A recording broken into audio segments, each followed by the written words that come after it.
stuff. I don't know if that's going to go into the background at all. Yeah. Okay.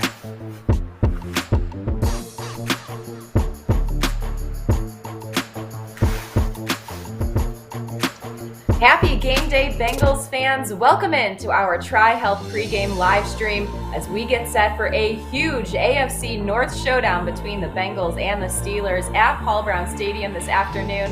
I'm Marisa Contipelli, joined along with Dan Hoard. Bengals Inactives today against Pittsburgh. We have wide receivers Auden Tate and Trenton Irwin, tight end Mitchell Wilcox, offensive lineman Fred Johnson, and on the defensive side, cornerback Vernon Hargreaves and defensive tackle Tyler Shelvin. And Dan, the news came out yesterday that Thaddeus Moss was being elevated from the practice squad. I know had a lot of Bengals fans excited about that news, but what is the likelihood of us seeing Moss today? He is active, but if we'll see him, what do you think? How much will we get a chance to see him play today? I don't think it'll be very much, Marissa, based on the play of the tight ends that they have. CJ Uzomah's having an excellent season with 5 touchdown catches. Drew Sample obviously is an excellent blocker. So there might be some 3 tight end sets. Maybe there's a situation where they've specifically game planned Thaddeus Moss in there because of his pass catching skills. He did lead the Bengals in receptions in the preseason, and obviously he has great chemistry with Joe Burrow going back to 2019 at LSU. But having said all that, I'd be surprised if he got a ton of work today. Well, a big storyline when you look at this game is back in week 3, the Steelers were without TJ Watt, one of the best defensive players in the league. He is going to be out there today for Pittsburgh. How big of a challenge is it going to be for that Bengals offensive line, Dan? It is huge. If you think back to that first game in week 3, the Bengals ended the Steelers' record streak of consecutive games with a sack, and one of the big reasons why was that TJ Watt didn't play. When he gets a half sack at some point for the rest of this year, he'll go over 13 for the season. He'll be the second player in NFL history to have 13 or more sacks in 4 consecutive years, joining the legendary Reggie White. So he is one of the best pass rushers in the NFL, if not the best. And it complicates everything when he's in there. He's only missed 4 games in his career, and the Pittsburgh Steelers are 0-4 in those games. So Riley Reiff will primarily be the guy that has to try to block him, and his hands will be full because TJ Watt is a great player. Is there anything that the Bengals or the offensive line can take away, though, from that week 3 meeting? Again, it is a little different having TJ Watt in there, but the fact that they didn't allow a sack, I mean, is there anything they can take away from that? Yeah, I think one of the things they can take away is that Pittsburgh is no longer Blitzburgh. If we think back over the course of this rivalry, we're accustomed to the Steelers sending 5 or 6 guys after the quarterback. That's been their history. That's where they got the nickname. That's not what they are doing this year. They're blitzing about 20% of the time. I think they're 20th in the NFL in blitz percentage, and the Bengals are 21st. So the two teams are operating pretty similarly when it comes to how often they blitz. And the question would be, well, why aren't the Steelers blitzing anymore? And the answer is simple. Their defensive backs aren't good enough to allow them to do that. If they are reducing the number of guys in coverage with the relatively mediocre players that they have in the secondary, they can be in big trouble. Now, they also get Minkah Fitzpatrick back this week, which helps. Last week, they got shredded by the Chargers and gave up more than 500 yards of offense. But with Watt and Fitzpatrick both back today, it's going to be difficult for the Bengals to have a number anything close to that. Well, and a guy we just saw on the screen moments ago, Mike Hilton, I have a feeling they're missing him over there in Pittsburgh too, since we know his history of blitzing and getting in the backfield. But, another guy I want to mention, Dan, is Joe Mixon for the Bengals. He's just been on an absolute tear. 7-game touchdown streak coming into today. He's had a rushing touchdown in 4 straight games. Mixon is getting hot when this team needed it most. What are your expectations when it comes to the run game this afternoon? The Steelers are very good at stopping the run, always, it seems, and that is still the case this year. Now, last week, they gave up more than 150 rushing yards to the Chargers, but it's deceiving because quarterback Justin Herbert ran for 90 of those yards, and I don't think we even want to see Joe Burrow try to run for 90 yards in this game. Joe Mixon has to be productive. I don't think they're going to get the kind of numbers they got from him last week.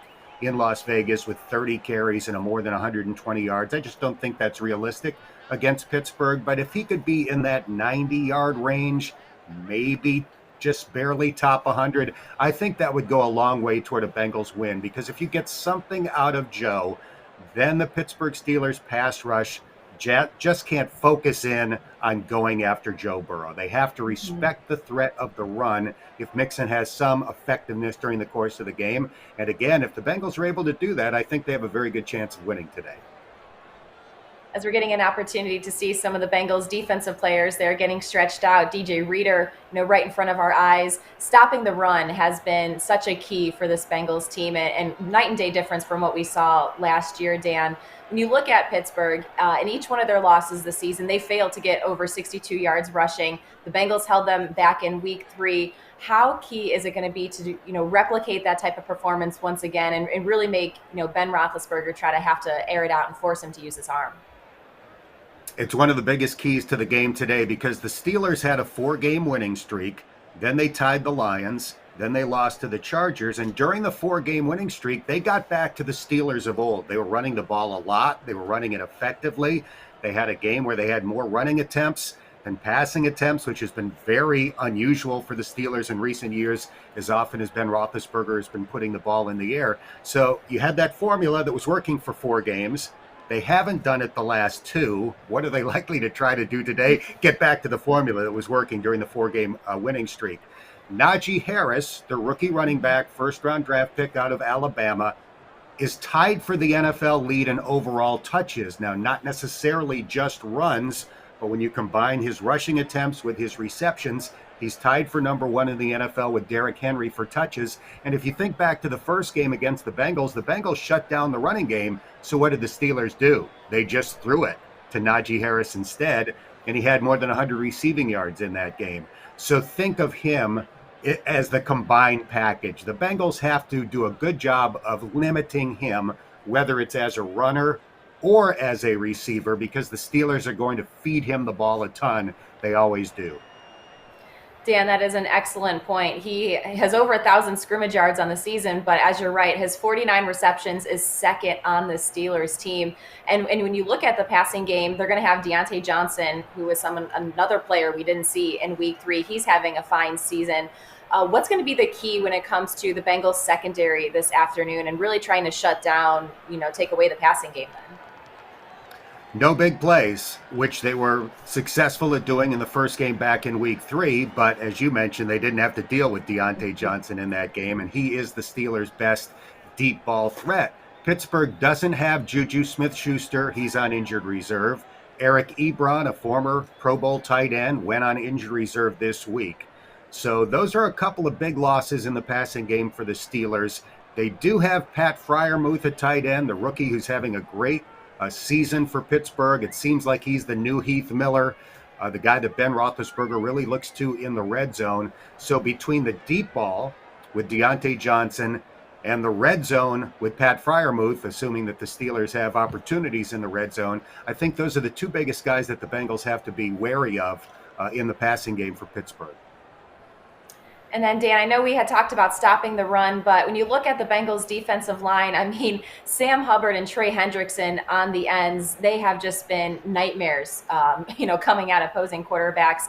They each have nearly 30 quarterback pressures on the season. Trey Hendrickson has his sack streak in the middle of a sack streak. He has 9.5 already. What has allowed for the 2 of them to just play so complementary and be so effective, coming in and rushing off the edges?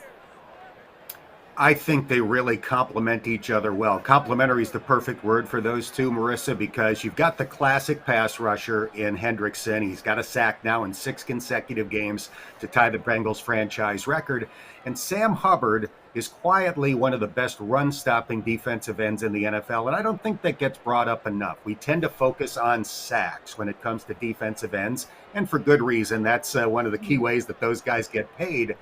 But Bill Belichick historically has built his defenses around defensive ends that set the edge and are great in the running game. If you think about New England over the years, you probably don't think of many great pass rushers, because that is not what Bill Belichick has focused on historically. He wants defensive ends that set the edge. And Sam Hubbard is doing that about as well as any defensive end in the NFL. He's 5th on the Bengals in tackles, which is pretty unusual in this day and age for a defensive lineman. So getting back to what you said earlier, I think complimentary is the perfect word for these two guys.